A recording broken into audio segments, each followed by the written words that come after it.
It happens to every author. That dreaded 1 or 2 star review that just seems to come out of nowhere, and it stings. In this video, I'm going to help you deal with that bad review and the best, most practical steps on how to react and how to deal with it moving forward. Now, if you just got this video from someone, from a friend or from a fellow author, and you just got your first bad review and you're trying to figure out what to do, first of all, I want to start with the reaction. Do not react. Well, you can react in private or to your friends or your close family, but do not react online. The worst thing that you could possibly do is start getting into a back and forth on your author listing page. That is the ultimate worst thing that you could do.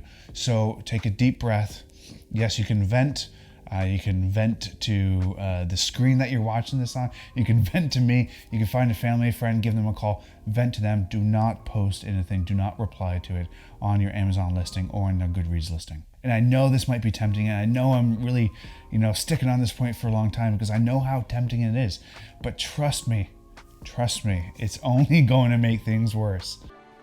Do you trust me? If this is your first bad review, it certainly isn't going to be your last. And if you don't have a bad review yet, it'll be coming, don't worry. But you can certainly take solace in the fact that everyone gets them. Whenever you put a piece of art out there for the public, for anyone to see, for anyone to read or look at or whatever, you're opening yourself up for criticism.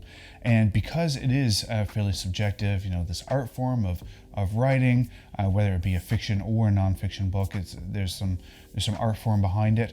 You're opening yourself up to this criticism.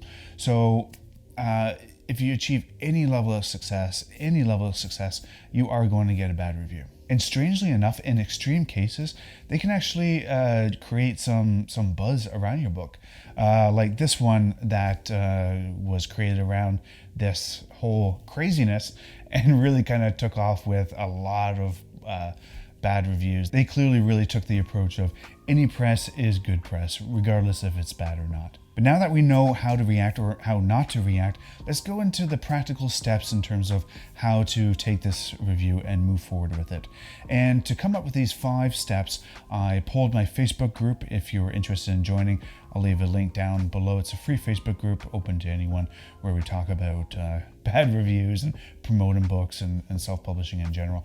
But I took a poll of how to best deal with bad reviews, and I sprinkled in my own experience to come up with the ultimate 5 practical steps on how to deal with it.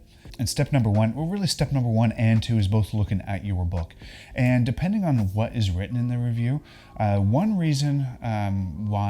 the common reasons why people get bad reviews is not setting expectations.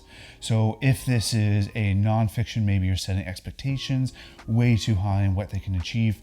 If it is a fiction book, there are some common reasons why fiction books get reviewed poorly, and certainly length is one. And this is a big issue in the novellas or short reads, when people generally expect usually a 80,000 or a 70,000 word count in a sci-fi book, and you're delivering one that's 30 or 40,000 words. If you don't make it specifically clear that it is a novella, that people shouldn't expect a full novel, then it could really, lack of better words, piss people off when they get to the end of the book and they, where's the rest of the book? So setting expectations in terms of length. Another expectation to set is in terms of sexual content. Really setting the bar for that. I don't want to go too deep into that, but obviously that applies a lot more to the romance genre. And the third aspect is, and this might not apply to everyone in the fiction space, but this happened to me where I got a bad review by not making it clear that it was a fictional story. So my first book, when I released that in mid-2017, I had a book based around the true events at Dunkirk. So I didn't make it clear that it was a fictional story based around the events. So I had one review in the first couple of weeks where someone wasn't completely clear. I thought it was clear in the book description, but I went back and made it more clear. But this reviewer wasn't completely clear that it was a fictional book. So they left a 1-star review saying that there's, better stories, better real life stories that happen around. So that is in terms of setting expectations, especially around what people can achieve with nonfiction, the length, the sexual content, and whether it's a fictional story or not. A second reason is still focusing on your book is it edited well? So another big reason why, especially self-publishers, why they get negative reviews is because of just lack of editing or just poor editing. And this goes with both developmental editing and copy editing. And yes, readers can kind of look the other way if there's a few mistakes here or there. But especially with developmental, if the story doesn't make sense or the characters don't make sense, it can really take the readers out of the story.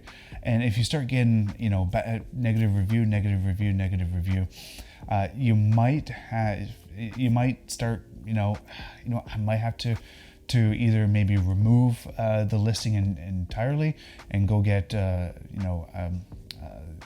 exchange some services to get a better editor or pay for an editor.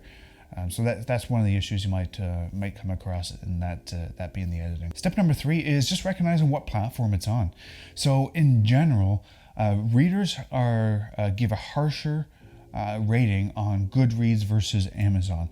So Goodreads, if you're not familiar with it, goodreads.com, it's owned by Amazon, and it's sort of like a social media platform to help connect authors, their books, and their readers.